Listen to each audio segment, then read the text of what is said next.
thought our first half was outstanding. Thought we really played aggressively. We matched their physicality, sometimes exceeded it, and really played connected basketball. And then, the start of the second half, you start off 0 for 14, and the other team goes 10 for 11. It's hard to match that. But again, give credit to Bradley for doing that. And we missed some easy shots tonight, but in the end, they deserved that victory tonight with a well played second half. Start here in the aisle. Thank you. Yeah, Luke, you mentioned the second half. Was there anything you felt Bradley was doing better in the second half than the first, or did you guys kind of run out of gas? What did you kind of feel was the? Well, I thought it was. It reminded me a little bit of yesterday. Southern Illinois turned the temperature up. We talked about it at halftime. That it was going to be the next 8 minutes. We're going to be the most physical of the game, and just didn't respond to that physicality. And then again. Last night we had a lead to kind of absorb a little bit of it, and then we responded back. Today we could not afford to do that, and they came out and capitalized on our errors. We had 3 turnovers there in the first 4 minutes, and then missed some easy shots, and it kind of deflated us a little bit. And then once we got down that 10 to 12 range, you're pressing.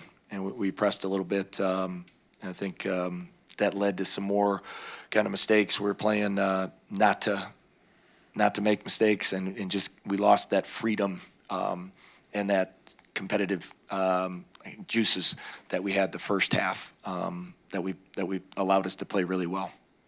And mentioning last night's game, obviously, tonight's a disappointing end, but looking at last night and really kind of the season as a whole, kind of felt like last night was kind of the culmination and the biggest win I feel for you guys since joining the Valley. Can you just talk about that and how you can maybe build on that kind of going into the offseason? Oh yeah, we're building in a lot of different ways. But yeah, I mean I think last night it gives our guys the experience and the perspective of what you need to do. And we played 3 halves of really good basketball plus 2 overtimes.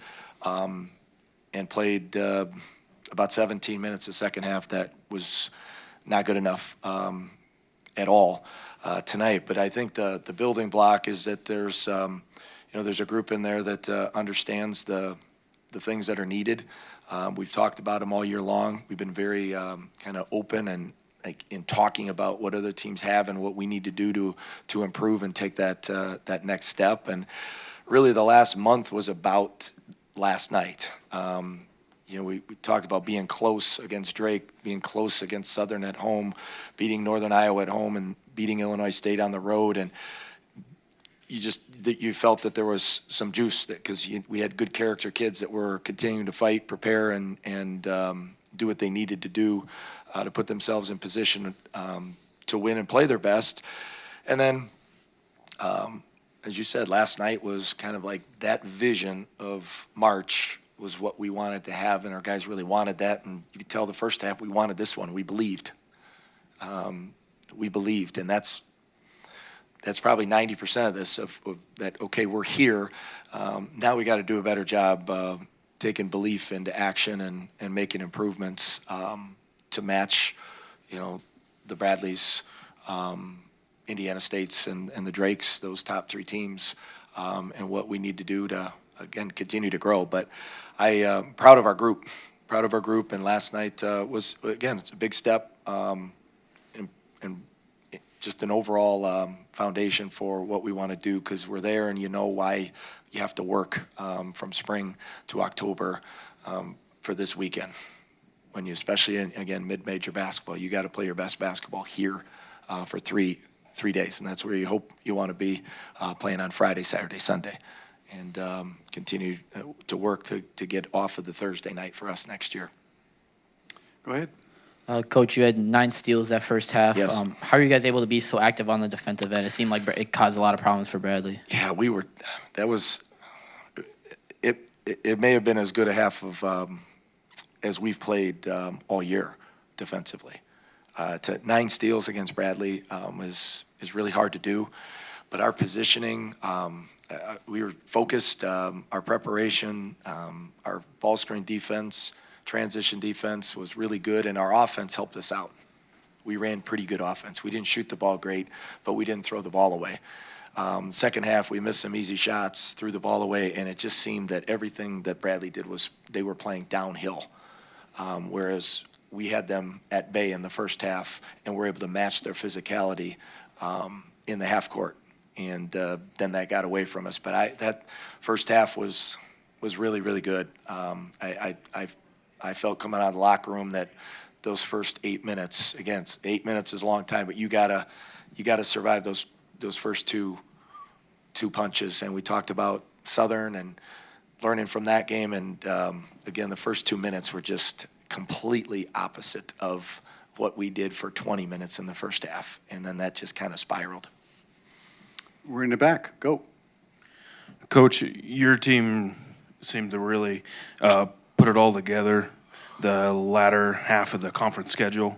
You looked a lot more competitive. Just seemed like you guys were really gelling at the end of your conference schedule. Do you think you were just all clicking on the same cylinders, or what was your thoughts on that? Yeah, I do think that we went through just a terrible stretch there in January, and we just kept, again, a vision of where we wanted to be, and kept selling that vision and talking about that vision and loving the guys up when they needed to, and at the same time holding them accountable to the standards that you have to compete in February and March. And I think we're able to do that, and that's not a testament to anything we did. I think it's a testament to the guys in the locker room. Like, there's things we can do better on the court and get better at, but the character, the everyday, day-to-day stuff that you don't have to deal with as a coach gives yourself a chance.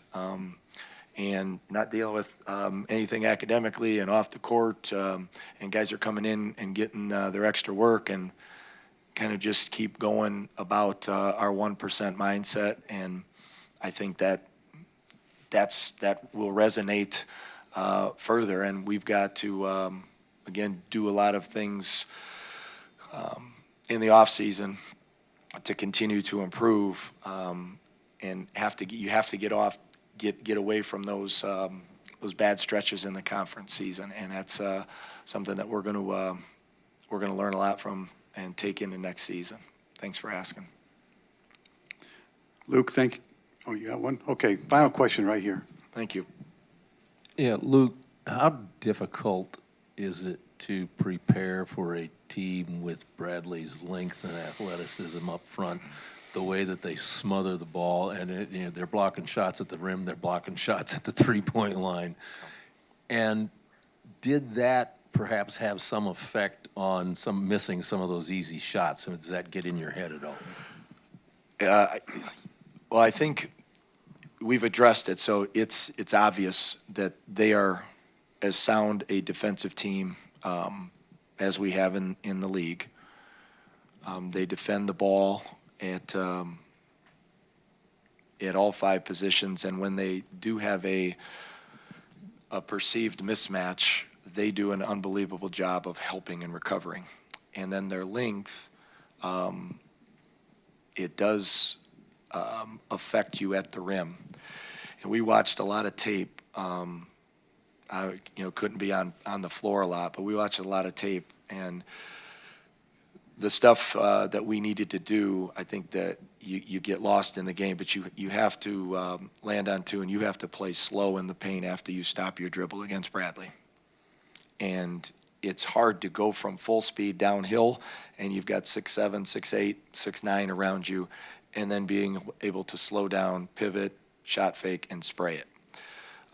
That's the one thing that you absolutely have to do against Bradley is when you get in there, you have to be controlled, and you have to play slow rather than fast, because fast gets ate up by their length.